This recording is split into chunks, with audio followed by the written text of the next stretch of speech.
Bahagi 1. Ang deklarasyon ng banal na digmaan at ang pag-aaklas ng buong nasyon ng Iran. Ang buong bansang Iran ay nababalot ngayon ng matinding pagdadalamhati, isang kalungkutan na mabilis na nag-alab at naging isang hindi mapapawing galit kasunod ng malagim na pagkamatay ng kanilang pinakamataas na pinuno, ang kataas-taasang leader na si Ayatollah Ali Khamenei. Ang trahedyang ito, na nag-ugat mula sa isang serye ng malawakang, walang-awang pag-atake ng militar ng Estados Unidos at Israel, ay nagtulak sa buong bansa sa isang walang katulad na yugto ng paghihiganti. Hindi lamang ito isang ordinaryong pagkawala ng isang lider politikal para sa milyon-milyong mamamayan ng Iran. Ito ay isang direktang pag-atake sa kanilang kaluluwa, sa kanilang pananampalataya, at sa mismong pundasyon ng kanilang soberanya. Mula sa maingay at abalang kabisera nitong Tehran hanggang sa mga pinakaliblib na lalawigan, mga disyerto at maliliit na nayon, ang mga mamamayan ay nagkaisa sa iisang sigaw at adhikain, ang formal na pagdeklara ng isang banal na digmaan o jihad upang tuluyang burahin ang presensya ng Amerika at Israel sa mapa ng mundo. Ang bawat kalye ay napuno ng mga taong lumuluha, ngunit ang kanilang mga luha ay may kasamang matibay na panata ng madugong pagganti. Pinangunahan ni Grand Ayatollah Makarem Shirazi, isa sa mga pinakamataas, pinakaiginagalang at pinakapinagpipitaganang pinunong espiritual ng mga Shia sa kasalukuyang panahon, ang malawakang panawagan para sa pangkalahatang pag-aaklas. Sa kanyang opisyal na pahayag na inilabas mula sa banal na lungsod ng Qom, ang sentro ng teolohikal na pag-aaral ng bansa, mahigpit niyang hinimok ang bawat Muslim na tumindig, humawak ng armas, at lumaban ng walang anumang bahid ng pag-aalinlangan. Ayon sa kanyang inilabas na doktrina at fatwa, ang kasalukuyang sitwasyon ay hindi lamang isang karaniwang labanan para sa teritoryo, kayamanan o impluwensyang politikal sa rehiyon. Ito ay isang sagradong tungkulin, isang obligasyon sa ilalim ng kanilang pananampalataya upang ipaghiganti ang pagdanak ng dugo ng kanilang pinakamataas na pinuno at nang humigit kumulang 40 matataas na opisyal ng militar na nag-alay ng kanilang buhay. Ang deklarasyong ito ng jihad ay tila isang nagngangalit na apoy na napakabilis na kumalat sa bawat sulok ng bansa na nag-alab sa damdamin ng milyon-milyong ordinaryong mamamayan na ngayon ay buong pusong handang isakripisyo ang kanilang mga sariling buhay para sa inaakalang banal na layunin. Sa mga pangunahing kalsada at malalaking plaza ng bansa, partikular na sa makasaysayang Plaza ng Enghelab sa Tehran, makikita ang isang napakalawak na dagat ng mga tao na pawang nakasuot ng itim na damit bilang palatandaan ng kanilang matinding at walang hanggang pagluluksa. Sila ay may hawak na mga malalaking larawan ni Ayatollah Khamenei na may mga mensaheng nakasulat sa pamamagitan ng matapang na pulang tinta na sumisimbolo sa dugo, habang ang iba ay mariing iwinawagayway ang pambansang watawat ng Iran. Marami rin ang nagtaas ng mga pulang watawat ng Ya Latarat al-Hussein na sa kanilang tradisyon ay mahigpit na sumisimbolo ng walang awang paghihiganti at hindi pagtigil hanggang hindi nakakamit ang katarungan. Ang mga luha ng kalungkutan mula sa mga pamilya, mga ina na nawalan ng anak sa mga nakaraang pambobomba at mga anak na nawalan ng magulang ay mabilis na napalitan ng mga nakakabinging sigaw ng paghihimagsik at puot, kamatayan sa Amerika at kamatayan sa Israel. Ang mga katagang walang tigil na umaalingaw-ngaw sa mga lansangan, dumadagundong sa araw at gabi, na tila ba naging pambansang awit ng bawat nagngangalit na kaluluwa. Ang pamahalaan ay formal, na nagdeklara ng 40 araw na pambansang pagluluksa bilang pagbibigay pugay sa yumaong lider. Ngunit sa bawat oras na lumilipas, ang pagnanais para sa madugong pagganti ay lalong tumitindi, nag-uugat ng mas malalim at nagiging mas mapanganib. Ang panawagang burahin ng Amerika ay hindi na lamang isang simpleng politikal na retorika na ginagamit sa mga talumpati ng mga politiko. Ito ay naging isang taimtim na panatang isinumpa ng bawat ama, ina, at anak na Iranian. Ang gobyerno ng Iran, sa ilalim ng magigiting na pamumuno ng pansamantalang administrasyon ni Pangulong Masoud Pezeshkian kasama ang isang bagong tatag na lupon ng pamumuno, ay ganap at walang pasubaling sumusuporta sa sentimiento ng libu-libong mga mamamayan. Mariing tinawag ni Pezeshkian ang malagim na pagpaslang na ito bilang isang direktang deklarasyon ng digmaan hindi lamang laban sa bansang Iran, kundi laban sa buong daigdig ng mga mananampalataya. Sa kasalukuyan, ang buong makinarya ng Estado, mula sa aspeto ng ekonomiya, industriya, teknolohiya, hanggang sa diplomasya at ugnayang panlabas, ay nakatuon na ngayon sa nag-iisang pambansang layunin, ang kabuuang pagpuksa sa mga puwersang militar ng kanilang mga itinuturing na kalaban. Ang Pambansang Konseho ng Seguridad ay nangakong magpapakawala ng isang serye ng mga parusa at atake na hindi pa nararanasan ng Amerika sa buong kasaysayan nito, isang ganti na inaasahang magpapatindig balahibo sa pandaigdigang komunidad at yayanig sa pundasyon ng kapangyarihan ng mga bansa sa kanluran. Kasabay ng matinding at malawakang pag-aaklas ng mga sibilyan, ang Hukbong Tagapagbantay ng Rebolusyong Islamiko o IRGC ay nakatanggap ng walang sukat at nag-uumapaw na suporta mula sa buong populasyon ng bansa. Libu-libong mga kabataan, mga mag-aaral mula sa mga kilalang pamantasan, mga propesyonal, at mga ordinaryong manggagawa sa mga pabrika at sakahan ang kusang loob at voluntaryong nagtungo sa mga sentro ng pagre-recruit ng militar upang sumali sa armadong pakikibaka. Sila ay handang iwanan ang kanilang mga pangarap, pamilya, at kinabukasan upang ipadala sa mga pinakamapanganib na frontlines ng digmaan sa gitnang silangan. Ang lipunan ng Iran ay nagbago ng pangkalahatan at sa isang napakabilis na paraan sa loob lamang ng ilang oras pagkatapos ng trahedya. Ang mga ordinaryong pabrika na dati ay gumagawa ng mga pang-araw-araw na pangangailangan ay iniulat na agarang inihahanda at kinukumpuni para suportahan ang mabilis at malawakang produksyon ng mga kagamitang militar, mga bala, at iba't ibang uri ng armas. Ang mga malalaking unibersidad at paaralan ay pansamantalang isinara hindi lamang para magluksa kundi upang maging mga sentro ng pag-oorganisa, pagsasanay, at paghahanda para sa mga lokal na unit ng pagtatanggol sibil.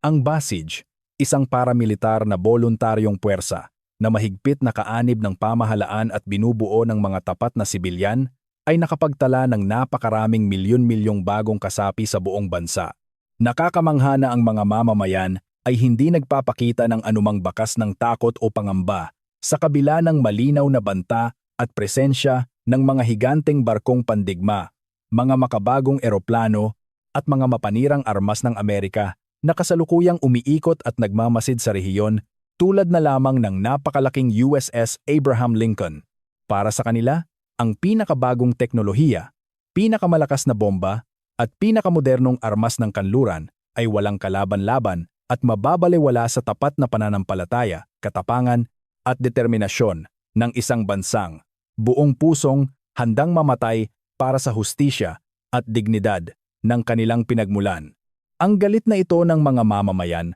ay hindi lamang nakatuon ng direkta sa Washington at Tel Aviv. Umaabot din ito ng malawakan sa mga bansang Arabo sa rehiyon na itinuturing nilang mga taksil sa pananampalataya. Ang mga bansa na sumusuporta, nagbibigay ng pondo o nagbibigay ng espasyo para sa mga base militar ng Amerika ay nakikita ngayon bilang mga lehitimong target ng kanilang poot. Para sa mga mamamayan ng Iran, ang sinumang bansang kumampi sa Amerika ay tinuturing na kalaban ng kanilang relihiyon at dapat harapin ang parehong malupit at walang awang kaparusahan na nakalaan para sa mga pangunahing kaaway. Ang kanilang pananaw ay malinaw. Walang lugar para sa neutralidad sa isang digmaan kung saan ang kanilang pinakamamahal na pinuno ay pinaslang sa isang madugong pag-atake. Handa ang bawat pamilyang Iranian na harapin ang anuman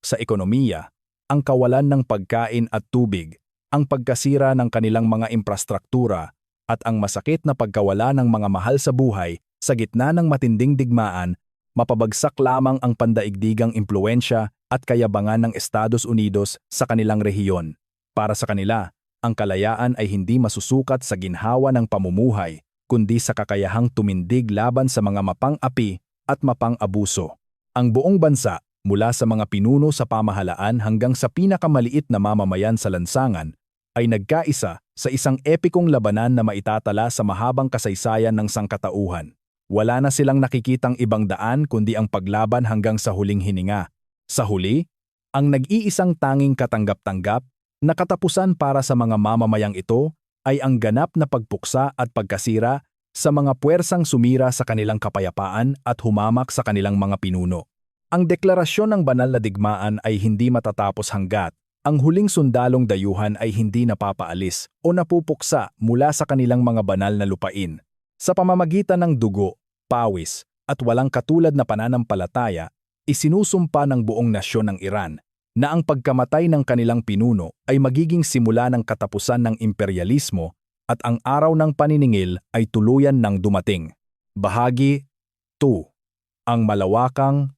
tugon ng militar at ang hindi na maibabalik na paglala ng digmaan sa gitnang silangan, pagsapit ng gabi ng ika-1 ng Marso, ang mga matatalim na salita at mga taimtim na panumpa ng banal na digmaan o jihad mula sa mga pinakamataas na pinunong espiritual ng bansa, kasabay ng walang hanggang puot ng 10,000 mamamayan ng Iran na nagprotesta sa mga lansangan ay formal at tuluyan ng naging mga mapangwasak na aksyong militar. Ang hukbong tagapagbantay ng Rebolusyong Islamiko, na mas kilala sa buong mundo bilang Islamic Revolutionary Guard Corps o IRGC, ay naglunsad ng isang malawakan at walang katulad na kampanya ng pag-atake sa lahat ng posibleng larangan ng digmaan. Ang kanilang mga target ay hindi lamang mga ordinaryong base, kundi ang mga pinakamahahalagang estratehikong sentro at infrastruktura ng Estados Unidos at ng mga kaalyado nito sa buong malawak na rehiyon ng gitnang silangan. Ito ay hindi na tulad ng mga nakaraang palitan ng putok o mga babalang may limitasyon. Ito ay isang serye ng mga mapangwasak na atake na may malinaw na layuning pumatay at manira na naghudyat ng isang bagong kabanata ng hidwaan na ganap na hindi na maibabalik pa sa normal na kalagayan. Ang pinakasentro at pinakamahalagang target ng mapanirang bagyong ito ng mga armas ay ang napakalaking barkong pandigma ng Estados Unidos, ang supercarrier na USS Abraham Lincoln. Noong gabi ng ika-1 ng Marso, opisyal na inihayag ng IRGC sa buong mundo ang kanilang matagumpay na pagpapakawala ng 4 na mabibigat at makabagong ballistic missiles na sadyang ginawa para wasakin ang mga malalaking barko. Ang mga misil na ito ay direktang ipinutok patungo sa dambuhalang makinarya ng digmaan ng Amerika habang ito ay naglalayag at nagpapatrolya sa mga malalalim na karagatan ng Dagat Arabyano. Ang USS Abraham Lincoln ay hindi lamang isang ordinaryong barko. Ito ay isa sa 2 pangunahing aircraft carrier na ipinadala ng Pentagon sa gitnang silangan upang magsilbing gulugod ng kanilang kapangyarihan at upang direktang takutin ang Iran sa pamamagitan ng kanilang lakas militar. Ang matapang na hakbang ng IRGC na direktang asintahin ang higanteng barkong ito ay isang aksyon na wala pang nakagagawa sa makabagong kasaysayan ng pakikidigma. Kahit na ang barkong ito ay napapalibutan ng mga pinakamodernong sistema ng depensa tulad ng Aegis, ang mismong desisyon ng Iran na pindutin ang buton upang paliparin ang mga ballistic missiles laban sa pinakasimbolo ng kapangyarihan ng Amerika ay sumira sa lahat ng natitirang limitasyon at regulasyon ng digmaan. Ang mariing babala ng IRGC na gagawin nilang isang malaking libingan ang buong kalupaan at karagatan para sa kanilang mga kalaban ay tila mabilis na nagiging isang nakakikilabot na katotohanan. Napilitan ang buong hukbong pandagat ng Amerika na harapin ang isang napakatinding presyon para sa kanilang sariling kaligtasan,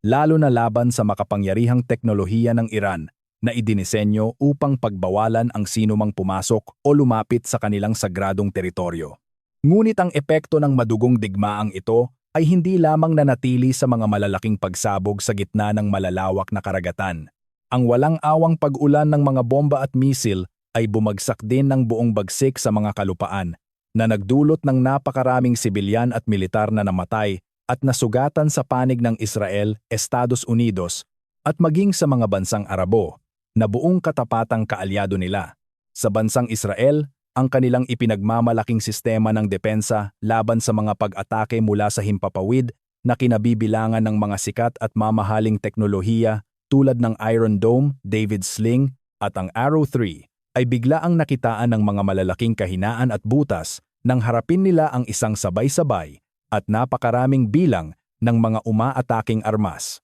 Ang estratehiya ng Iran na gumamit ng sunod-sunod na hypersonic na armas at mga makabagong ballistic missiles sa isang iglap ay naging napakabigat para kayanin at pigilan ng mga depensang ito. Ayon sa mga ulat na inilabas ng ahensya ng balita na Fars, na ibinatay din sa mga opisyal na kumpirmasyon mula sa Channel 12 ng telebisyon ng Israel, isang malaking ballistic missile mula sa Iran Ang matagumpay na nakalusot sa lahat ng harang at direktang tumama sa isang mataong lugar ng mga sibilyan at sentro ng komersyo sa lungsod ng Beit Shemesh, sa gitnang bahagi ng Israel. Ang napakalakas at nakakabinging pagsabog ay nagwasak sa maraming matataas na gusali at kabahayan,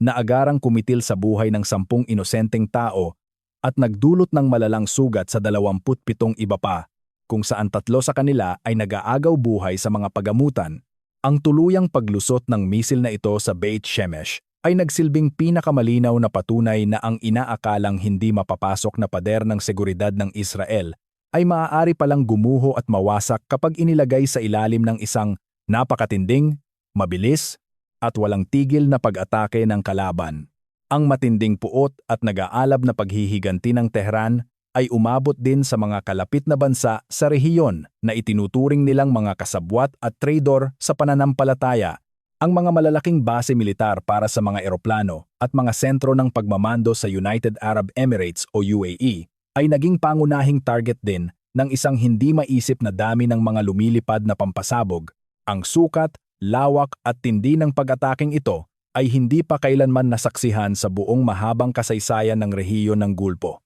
Ang mismong Ministry ng Depensa ng UAE ay napilitang aminin sa buong mundo ang isang napakalagim at mapait na katotohanan. Ang sandatahang lakas ng Iran ay nagpakawala ng kabuuang 165 165 ballistic missiles na sinabayan pa ng isang kawan ng 500 at 41 541 mga sumasabog na drone na direktang nakatutok sa mga mahahalagang pasilidad militar at sibilyan sa loob ng kanilang sariling teritoryo. Kahit na ginawa ng gobyerno ng UAE ang lahat ng kanilang makakaya upang harangin ang mga ito gamit ang kanilang mga mamahaling sistema ng THAAD at Patriot, kung saan naiulat na nasira nila ang 152 misil at 506 na drone sa himpapawid. Ang labis na dami, bilis at pagkakasunod-sunod ng mga armas ng Iran ay nagresulta pa rin sa paglusot ng ilan sa mga ito tungo sa kanilang mga target. Ang malagim na kinahinatnan ng insidenteng ito ay ang pagkasawi ng 3 individual at ang matinding pagkasugat ng hindi bababa sa 58 iba pa sa mismong lupa ng UAE. Ang malawakang pag-ataking ito ay nagdadala ng isang napakatalim,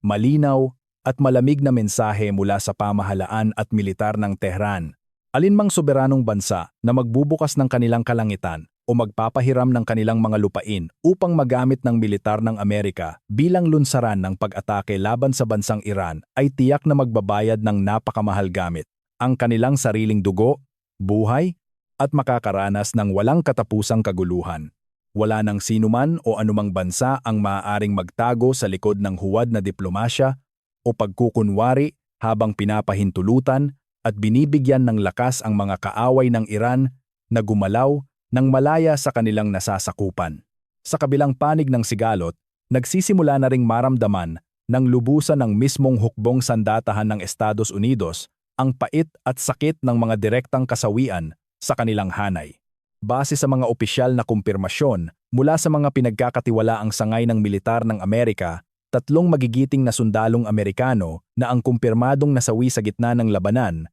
habang 5 iba pa ang nagtamo ng mga malalalang sugat at kapansanan sa kanilang mga katawan bilang resulta ng sunod-sunod na kampanya ng pag-atake laban sa Iran. Ang bilang ng mga namamatay at nasusugatan na ito ay mariing pinaniniwalaan ng mga eksperto na tataas pa ng husto sa mga darating na oras, araw at linggo, lalo na't formal na inihayag ng pamunuan ng IRGC ang madugong pagpapalawak ng sakop ng kanilang malaking operasyon na tinawag nilang True Promise 4. Patuloy at walang takot nilang binabantaan na aatakehin, pasasabugin at wawasakin ang 12-dosenang iba pang mga malalaking base militar ng Amerika na nakakalat sa iba't ibang bansa sa gitnang silangan, mula sa mga maiinit na disyerto ng Iraq at Syria hanggang sa mga mahahalagang at estratehikong pasilidad pandagat at panghimpapawid sa mga bansa ng Bahrain at Qatar. Ang formal at makasaysayang pagdedeklara ng banal na digmaan o jihad mula kay Grand Ayatollah Makarem Shirazi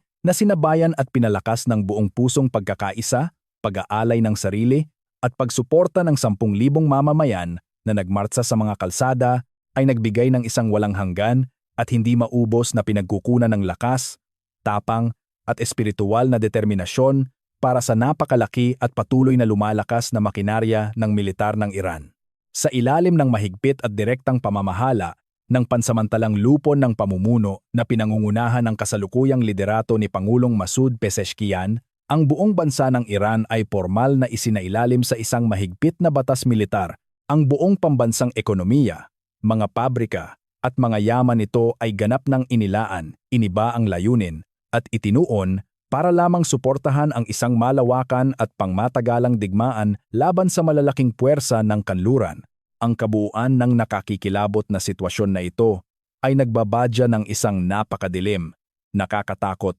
at walang katapusang bangungot, hindi lamang para sa kapayapaan at katatagan ng buong rehiyon ng Gitnang Silangan, kundi para sa kaligtasan at kinabukasan ng buong mundo. Ang Kipot ng Hormuz, na siyang kilala bilang pinakamahalaga at pinakakritikal na daanan ng mga malalaking barkong, nagdadala ng masaganang supply ng langis para sa pandaigdigang pangangailangan at ekonomiya, ay nahaharap ngayon sa napakalaking banta na tuluyang isara, harangan, at gawing sona ng digmaan ng mga puwersang pandagat at panghimpapawid ng Iran. Ang buong daigdig ngayon, kasama ang lahat ng mga bansa at internasyonal na organisasyon, ay pigil-hiningang nagmamasid, nag-aalala at natatakot habang ang buong sangkatauhan ay tuluyan nang nakatayo sa mismong bingit ng pinakamadugo, pinakamalawak at pinakamapanirang digmaan sa buong ika-21 siglo, kung saan ang naglalagablab na apoy ng matinding galit, puot at paghihiganti ay may ganap na kakayahang sunugin at tupukin ang lahat ng mga natitirang pag-asa, pangarap, at pagsisikap para sa pandaigdigang kapayapaan at pagkakaisa.